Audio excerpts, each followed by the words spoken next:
নমস্কার, আমি তন্ময়। আজকে আমরা আলোচনা করব যে মার্কেট আগামীকাল, মানে হচ্ছে 29 তারিখ, 29 জানুয়ারি, তো মার্কেট কি হতে পারে সেই বিষয়টা নিয়ে একটু আলোচনা করব। আর যদি আমরা স্ক্রিনটা শেয়ার করি, তো আপনারা স্ক্রিনটা দেখতেই পাচ্ছেন আশা করি। তো স্ক্রিনেতে যদি আমরা দেখি যে নিফটি একটা আপসাইডে মোমেন্টাম দেওয়ার চেষ্টা করেছিল, আমরা যদি দেখি যে একদিনের ক্যান্ডেলস্টিক চার্ট প্যাটার্নেতে প্রায় মার্কেট কিন্তু উপরের দিকে যাওয়ার চেষ্টা করেছিল। ওকে, আমরা স্ক্রিনেতে আসছি। তো দেখুন, মার্কেট কিন্তু উপর দিকে যাওয়ার ক্লোজিং হওয়ার চেষ্টা করেছিল, কিন্তু আমরা দেখতে পাচ্ছি উপর দিকে ওঠার পরে ফের উপর দিকে একটা সার্ভ সেলিং আসে। তো এই সেলিংটা কি হয়েছিল, বা আমি অলরেডি গ্রুপে আপনাদের জানিয়ে দিয়েছিলাম যে মার্কেটে একটা ভালো মোমেন্টাম আসতে পারে আজকে সারাদিন, কিন্তু খুব ভালো মোমেন্টাম দিয়েছে। তো আমরা যদি একটু ভালো করে নজর দিই, তাহলে আমরা কি দেখতে পাবো? আমরা এটা দেখতে পাবো যে 22,800-তে নিফটি একটা স্ট্রং সাপোর্ট জোন ছিল। মানে 22,800-তে আমি বলে বলে আসছি যে 800 একদম স্ট্রং সাপোর্ট জোন। ঠিক আছে, market exactly almost same level থেকে রিভার্স নিয়ে উপরের দিকে ওঠার চেষ্টা করছে। দেখুন, টাচ করেছে, টাচ করার পর ফির চেষ্টা করছে উপরের দিকে ওঠার জন্য।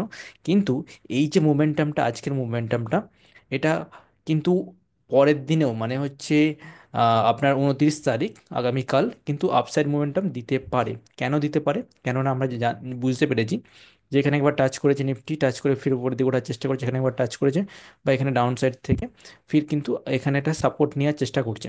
তো এখান থেকে হয়তো উপরের দিকে যাবে। তো সেটা কত দূর অবধি আসতে পারে?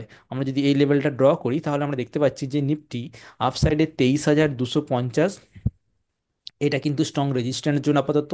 এটা কিন্তু ব্রেক করে হয়তো আবার নিচের দিকে চলে আসতে পারে।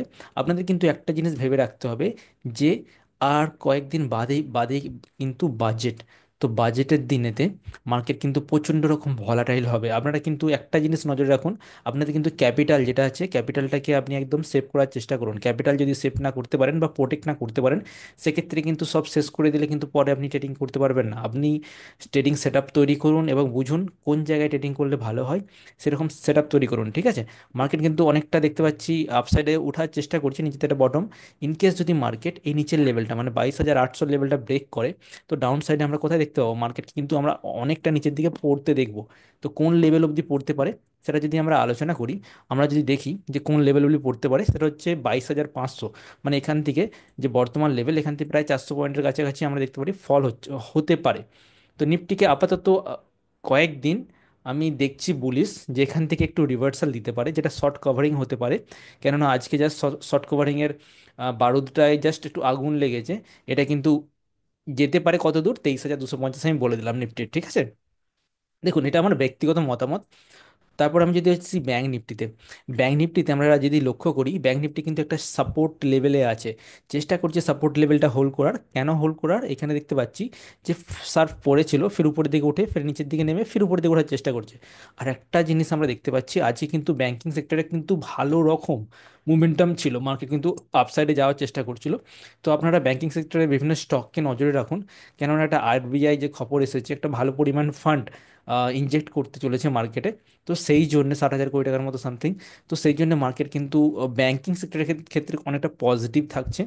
তো এটাও হতে পারে, আমি যেটা নিফটির কথা বলছি, নিফটিতে কি হতে পারে, এই যে ধরুন নিচে থেকে উপরের দিকে উঠলো, ওঠার পরে কিন্তু আবার নিচের দিকে পড়ে যেতে পারে।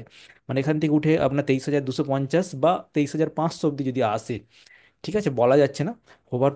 আসার পর হয়তো আবার ডাউন সাইডে অনেকটা নিচের দিকে ফল হয়ে যাবে।